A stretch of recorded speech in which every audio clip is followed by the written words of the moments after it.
O cenário do transporte público por ônibus do Brasil até o início da pandemia já era um cenário extremamente preocupante, alarmante. O setor ele estava vivendo uma crise estrutural há mais de 20 anos, há quase 3 décadas.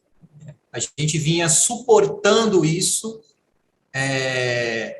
e essa crise ela foi provocada, ela é caracterizada por 3 fatores. O primeiro deles é a redução constante, persistente da quantidade de passageiros transportados.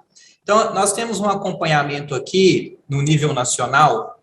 No período de 2012 até 2013, a quantidade de passageiros transportados no transporte público por ônibus no Brasil reduziu 24,4%.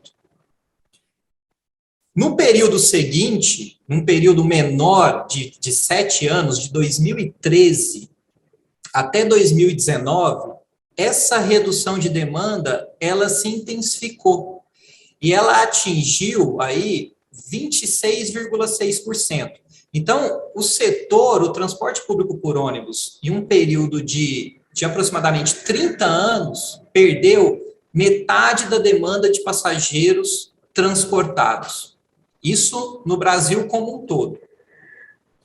Esse é o primeiro ponto. O segundo ponto é a perda de priorização do transporte público.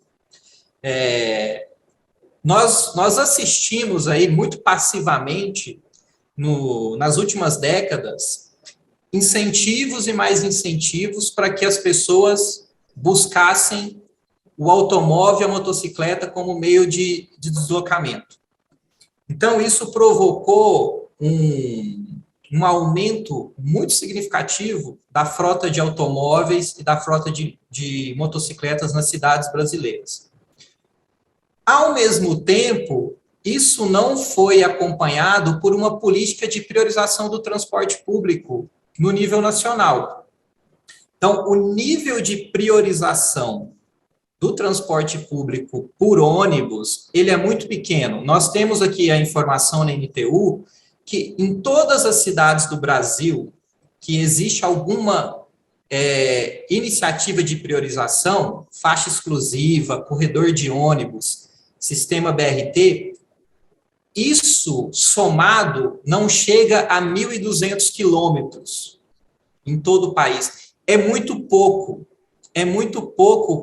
para um país que é essencialmente urbano, para um país que tem 85% das pessoas vivendo e se deslocando nas cidades.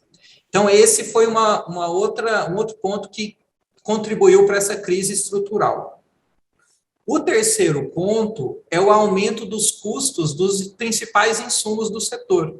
Então, é muito curioso, né? A gente tem uma lei, uma Política Nacional de Mobilidade Urbana, que é uma lei, assim, excelente, tem diretrizes muito importantes, mas você não tem uma política econômica que está em sintonia com essa lei. Por exemplo, você vê aí a política de precificação dos combustíveis, né, que está tão na mídia recentemente. O óleo diesel, que tem uma representatividade de 26,6% no custo, nas tarifas que o passageiro paga, teve um aumento de quase 200% superior à inflação nos últimos 24 anos. Então, assim, o setor ele precisa de uma política de preço de óleo diesel diferenciada, porque ele é um setor essencial. Então, você tem que ter, se a sua política de mobilidade fala que o transporte público deve ser priorizado, a sua política econômica, ela deve contribuir para isso. Então, esses 3 pontos colocaram o transporte público dentro de uma crise estrutural. Beleza, isso até 2020. Veio março de 2020, pandemia de Covid-19. As cidades foram paralisadas globalmente e a demanda que já havia caído, como eu citei anteriormente, assustadoramente, em um mês de março de 2020 para abril de 2020, o setor teve uma redução de 80% dos passageiros transportados. Então, nós estávamos transportando, em abril de 2020, 20% da demanda que nós tínhamos. É óbvio que isso é resultante das medidas de distanciamento social que foram extremamente importantes para o controle da pandemia, né? Mas, junto com essas medidas, foi necessário também a garantia de uma oferta de serviço que permitisse o distanciamento social no interior dos ônibus. Então, o que aconteceu? Uma redução muito grande de passageiros transportados e a manutenção da oferta do serviço ali num nível entre 75% e 80% do que era observado antes da pandemia.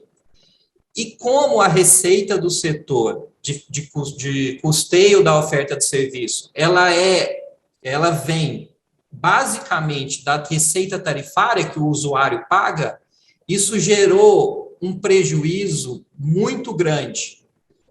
E, ao mesmo tempo, o setor, apesar de ser um setor essencial, não houve por parte do governo federal a aprovação de uma medida emergencial de socorro às empresas operadoras para garantir a manutenção do serviço para a população. O que aconteceu, então? Nós temos aqui um acompanhamento que, de março de 2020 até setembro de 2021, o setor ele acumula um prejuízo de 20 bilhões de reais. 20 bilhões de reais. Isso resulta em um prejuízo mensal que representa cerca de 30% daquilo que era o faturamento do setor antes da pandemia. E esse prejuízo, ele tem sido absorvido pelas empresas. Obviamente, isso é impossível de você garantir uma oferta de serviço com um prejuízo tão forte. Então, isso foi refletido em alguns impactos. Houve uma quantidade muito grande de demissões de trabalhadores. Nós temos aqui um mapeamento que 36 empresas operadoras interromperam de forma definitiva a prestação de serviço, foram à falência. 11 empresas operadoras e vários consórcios operacionais no Rio encontram-se em processo de recuperação judicial. Então, nós tínhamos uma crise estrutural até antes da pandemia. A pandemia veio e colocou o transporte público na UTI. Mergulhou o transporte público na UTI. Então, hoje, qual que é o cenário atual? A gente vive uma crise aguda dentro de uma crise estrutural.